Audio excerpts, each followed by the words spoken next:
नमस्कार दोस्तों, मेरा नाम है सुखदेव और आप मेरा चैनल देख रहे हैं जॉब तक। दोस्तों, एली एमको की तरफ से बहुत ही अच्छी रिक्वायरमेंट निकल कर आई है और ये जो वैकेंसीज है as a permanent basis vacancy रहने वाली है, जिसमें आईटीआई डिप्लोमा और डिग्री वाले सारे कैंडिडेट जो इस फॉर्म को भर सकेंगे। पूरी जानकारी के लिए वीडियो को कंप्लीट एंड तक जरूर देखें। वीडियो को एक लाइक करके अपने दोस्तों में भी शेयर करें, चैनल को सब्सक्राइब करके बेल आइकन को भी प्रेस कर ले। तो चलिए वीडियो को स्टार्ट करते हैं। तो जैसे दोस्तों आप यहाँ पर देख सकते हो, ये इसकी ऑफिशियल नोटिफिकेशन है और ये जो वैकेंसी दोस्तों आपका आया है एलईएम को, यानी कि artificial limbs manufacturing corporation of India limited, जो कि आपका जॉब लोकेशन कानपुर उत्तर प्रदेश में आपका रहने वाली है। और ये जो कंपनी है government of India undertaking Miniratna company, यानी कि भारत की एक मिनीरत्न कंपनी है। और ये जो है हैंडीकैप वगैरह की जो है आर्टिफिशियल जो चीज़ें होती है वो मैन्युफैक्चर करती है, जो कि ministry of social justice and empowerment और गवर्नमेंट ऑफ इंडिया के अंतर्गत ये आती है।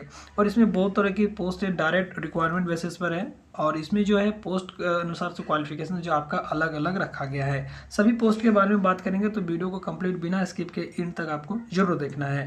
पहली जो पोस्ट आपका senior manager logistic and warehouse and transportation की वैकेंसीज है, जिसके लिए आपका यहाँ पर जो एक एक वैकेंसीज है। चलिए इस बड़ी इसकी वैकेंसीज के बारे में उतना डिटेल्स बात नहीं करेंगे, क्योंकि हमारे जो चैनल में सबसे ज़्यादा आईटीआई डिप्लोमा वाले कैंडिडेट हैं, तो ये जो पोस्ट है हाई पोस्टेज के लिए, तो इसके बारे में हम इतना बात नहीं करेंगे। बाकी हम जो डिप्लोमा वगैरह की जो वैकेंसीज है उसके बारे में थोड़े डिस्कस करेंगे। यहाँ पर जो है जूनियर स्टोर कीपर के लिए इसमें आपका 4 वैकेंसीज है, सॉरी यहाँ पर 1 वैकेंसीज है। और आपका जो है शॉप असिस्टेंट सीएनसी ऑपरेटर, इसमें आईटीआई वाले अप्लाई कर सकते हैं। 18 से 32 साल तक आप पोस्ट के लिए एलिजिबल होंगे। 17,820 रुपये आपका स्टार्टिंग सैलरी रहेगी और लास्ट आपका 61,130 तक आपका सैलरी रहेगी। उसके बाद आपको अगर डिटेल्स जाननी हो तो इनकी ऑफिशियल वेबसाइट से आप विजिट कर सकते हो। बाकी हम आईटीआई डिप्लोमा वाले की वैकेंसीज के बारे में डिटेल्स बात करेंगे, ठीक है। उसके बाद यहाँ पर जो सीएनसी ऑपरेटर की जो वैकेंसीज है, इसमें आपका जो है 4 साल का एक्सपीरियंस मांगा है। बाकी हाई पोस्ट के लिए देख सकते हो 14 साल का, 12 साल का, 10 साल का, 5 साल का एक्सपीरियंस उन्होंने मांगा है। कुछ पोस्ट को छोड़ के बाकी सभी में जो है एटलीस्ट एक्सपीरियंस आपको मांगा है। जैसे ऑफिसर क्यूसी मैकेनिकल के लिए जो है इसमें कोई तरह से एक्सपीरियंस नहीं मांगा है, ठीक है। बाकी यहाँ पर जो पोस्टेज है वो क्वालिफिकेशन के अकॉर्डिंग जो है एक्सपीरियंस भी उन्होंने मांगा है। जैसे अपन बात करते हैं वर्कमैन मेंटेनेंस फिटर की, तो इसके लिए 1 वैकेंसीज है और इसमें भी आपका 2 साल का एक्सपीरियंस मांग रखा है। उसके बाद जो है सौ मिल ऑपरेटर की, तो इसमें भी 1 वैकेंसीज है और इसमें भी 2 साल का एक्सपीरियंस मांगा है। उसके बाद मशीनिस्ट की भी वैकेंसीज है, बट 1 वैकेंसीज है एसटी के लिए, इसमें भी 2 साल का एक्सपीरियंस रहनी चाहिए। और वर्कमैन मेंटेनेंस इलेक्ट्रिशियन की बात करें तो इसमें भी 1 वैकेंसीज है और इसमें भी 2 साल की जो है एक्सपीरियंस मांगा। सैलरी यहाँ पर आप देख सकते हो ग्रुप बी की पोस्ट ऐसे रहने वाली है। अप्लाई करने का जो प्रोसेस है वो आपका ऑफलाइन है। इनकी जो है ऑफिशियल वेबसाइट का आपको विजिट करके इसका एप्लीकेशन फॉर्म आपको डाउनलोड कर लेना है। उसके बाद आपको एप्लीकेशन फॉर्म डाउनलोड करने के बाद यह जो है इसका एड्रेस है, ठीक है। यही एड्रेस पर जो है आपको स्पीड पोस्ट के माध्यम से आपको एप्लीकेशन फॉर्म जो है सेंड करना है। वो आपको डेट यहाँ पर दिया है 3 जून से पहले, ठीक है। 3/6/2023 से पहले आप इनके दिए गए एड्रेस पर अपना जो फॉर्म फिल करके स्पीड पोस्ट के माध्यम से जो है भर सकते हो। चलिए बात करते हैं इसकी क्वालिफिकेशंस के बारे में, जो पोस्ट किस पोस्ट में क्या क्वालिफिकेशन मांग रखा है। अगर सीनियर मैनेजर की बात करें तो इसमें एमबीए और पीजीडीएम क्वालिफिकेशन रखा है। 14 साल का एक्सपीरियंस भी उन्होंने मांगा है। उसके बाद सीनियर मैनेजर क्वालिटी कंट्रोल की बात करें तो इसमें बैचलर डिग्री बीटेक आपका मैकेनिकल प्रोडक्शन इलेक्ट्रिकल या इलेक्ट्रॉनिक्स से रहनी चाहिए। इसमें भी 55% में आपका मार्क्स रहने चाहिए। 14 साल का एक्सपीरियंस भी रहनी चाहिए।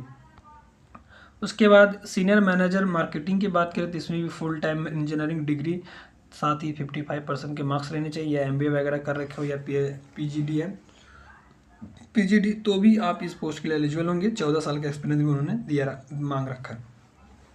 Manager service department after sales service की बात करें तो इसमें भी full time engineering degree graduation या मैकेनिकल वगैरह ऑटोमोबाइल इलेक्ट्रॉनिक्स वगैरह से आपने कर रखे हैं एमबीए वगैरह, तो भी आप इस पोस्ट के लिए एलिजिबल होंगे। बाकी आपने बीटेक कर रखे हैं इस ब्रांचेस से, तो भी आप इस पोस्ट के लिए एलिजिबल होंगे, लेकिन आपके पास 12 साल का एक्सपीरियंस रहनी चाहिए।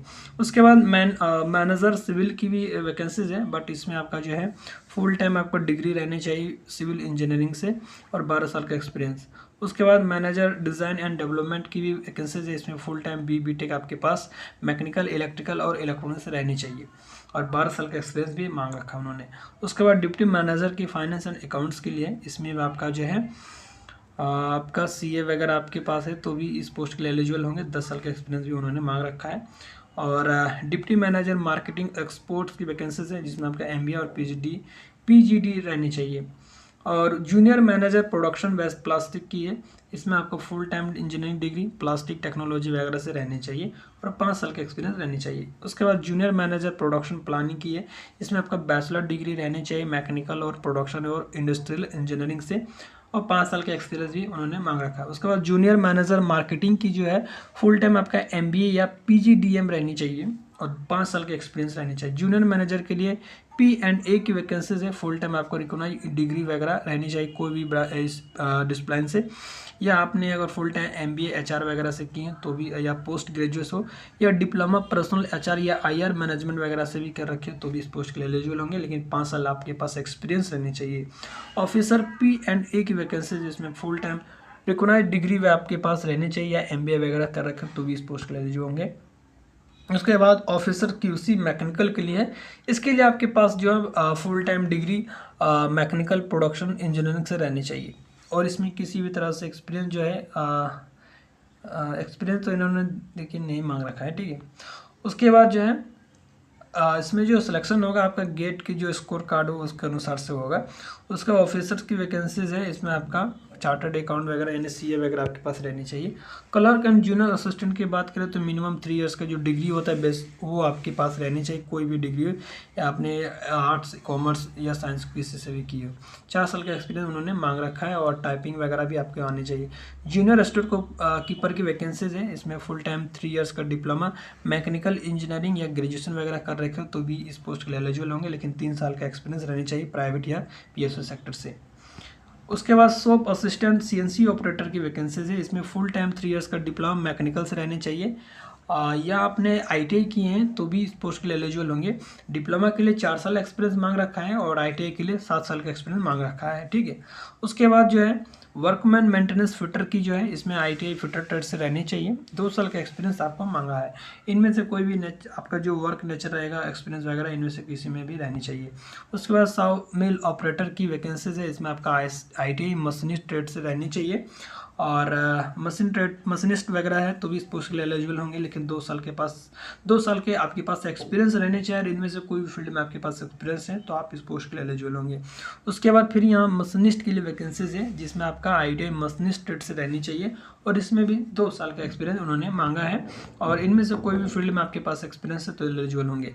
उसके बाद वर्कमैन मेंटेनेंस इलेक्ट्रिशियन की वैकेंसीज है, ITI इलेक्ट्रिशियन से रहनी चाहिए और 2 साल का एक्सपीरियंस भी आपके पास रहनी चाहिए, ठीक है। तो ये चीज़ आपको यहाँ पर दिया गया है। सिलेक्शन प्रोसेस की बात करें तो यहाँ पर जो है पोस्ट वाइज आपका सिलेक्शन प्रोसेस जो है आपका दिया गया है, आप इनको एक बार अच्छा से रीड कर लीजिएगा। जैसे ITI की बात करें तो सबसे पहले रिटन एग्जाम होगा, इसमें क्वालिफाई करेंगे तो आपको जो है फिर से आपको स्किल टेस्ट के लिए बुलाया जाएगा, ठीक है। तो ये चीज़ आपको ध्यान देना है। और यहाँ पर जो है इनकी रिक्वायरमेंट के अनुसार से सैलरी यहाँ पर पोस्ट वाइज यहाँ पर दिया गया है, ठीक है। तो एक बार इनको भी देख लीजिएगा।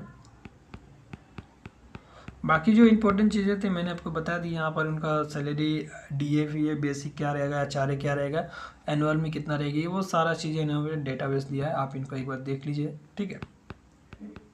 अप्लाई करने के प्रोसेस मैंने पहले बता दिया, इनकी ऑफलाइन है, वो आपको फॉर्म वगैरह करके भेजना पड़ेगा और हाँ आपको डिमांड ड्राफ्ट भी बनाना पड़ेगा, ठीक है। SC OBC और EWS के लिए और जनरल के लिए 500 रुपये का डिमांड है, बाकी SC ST के लिए आपका 250 रुपये आपका डिमांड ड्राफ्ट यहाँ पर दिया गया है। तो ये चीज़ आपको ध्यान देना है, ठीक है। और डॉक्यूमेंट्स में आपको क्या क्या अटैच करना है ये सारा डॉक्यूमेंट्स यहाँ पर मेंशन दिया है। इनमें से सारे डॉक्यूमेंट्स जो भी आपकी क्वालिफिकेशन के अकॉर्डिंग फॉर्म भर रहे हो उसके अकॉर्डिंग सारे डॉक्यूमेंट्स आपको अटैच करके भेजने पड़ेंगे। और ये इसका एप्लीकेशन फॉर्म है, वो एप्लीकेशन फॉर्म आपको सबमिट करके दिए गए एड्रेस पर आपको सेंड कर देना है। तो आई थिंक मैंने सारी चीज़ आपको बता दिया, फिर भी आपके अंदर कोई डाउट आता कमेंट के माध्यम से बोल सकते हो। आप मिलते हैं अगले वीडियो में, तब तक के लिए टेक केयर, जय हिंद, वंदे मातरम।